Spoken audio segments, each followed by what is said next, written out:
بیت المقدس مسلمانوں کا قبلہ اول ہے۔ یہ فلسطین کے شہر القدس میں واقع ہے۔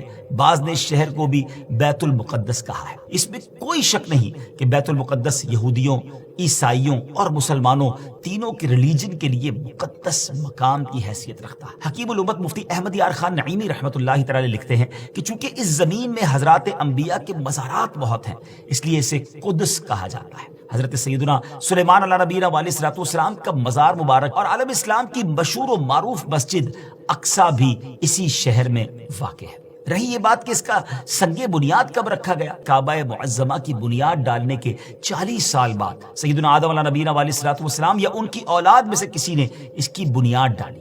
پھر اس کی تعمیر حضرت سیدنا سام بن نوح علیہ نبینا علیہ الصلوۃ والسلام نے کی۔ پھر ایک عرصے کے بعد حضرت سیدنا داؤد علیہ نبینا علیہ الصلوۃ والسلام نے بیت المقدس کی بنیاد اسی مقام پر رکھی، جہاں حضرت سیدنا موسیٰ علیہ نبینا علیہ الصلوۃ والسلام کا خیمہ نصب کیا گیا تھا۔ اس عمارت کے پورا ہونے سے قبل حضرت سیدنا داؤد علیہ نبینا علیہ الصلوۃ والسلام کی دنیا سے وفات کا وقت قریب آ گیا، تو اب آپ نے اپنے بیٹے حضرت سیدنا سلیمان علیہ نبینا علیہ الصلوۃ والسلام کو اس کو مکمل کرنے کی وصیت فرمائی۔ حضرت سلیمان علیہ نبینا علیہ الصلوۃ والسلام نے انسانوں سے نہیں بلکہ جنوں کی ایک جماعت سے اس کام کو کروانا شروع کیا۔ 1 سال کا کام باقی تھا، مگر آپ کے انتقال کا وقت قریب آ گیا۔ آپ نے غسل فرمایا، نئے کپڑے پہنے، خوشبو لگائی اور اس طرح تشریف لائے کہ عصا پر ٹیک لگا کر کھڑے ہو گئے۔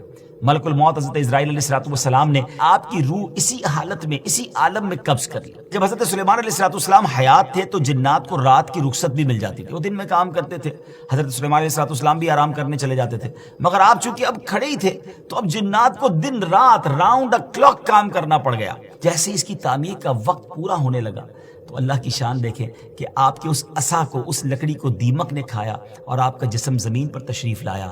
پھر لوگوں کو بھی پتہ چلا اور جنات کو بھی پتہ چلا کہ حضرت سلیمان علیہ الصلوۃ والسلام دنیا سے جا چکے ہیں۔ اس کی تعمیر کی تکمیل چونکہ حضرت سلیمان علیہ الصلوۃ والسلام کے زیر نگرانی ہونی تھی، اس لیے اس عمارت کو ہیکل سلیمانی بھی کہا جاتا ہے۔ حضرت سیدنا آدم علیہ الصلوۃ والسلام سے لے کر حضرت سیدنا موسیٰ علیہ نبینا علیہ الصلوۃ والسلام تک کعبہ یعنی بیت اللہ شریف ہی کعبہ رہا۔ پھر حضرت سیدنا موسیٰ علیہ نبینا علیہ الصلوۃ والسلام سے لے کر حضرت سیدنا عیسیٰ علیہ الصلوۃ والسلام تک بیت المقدس قبلہ رہا۔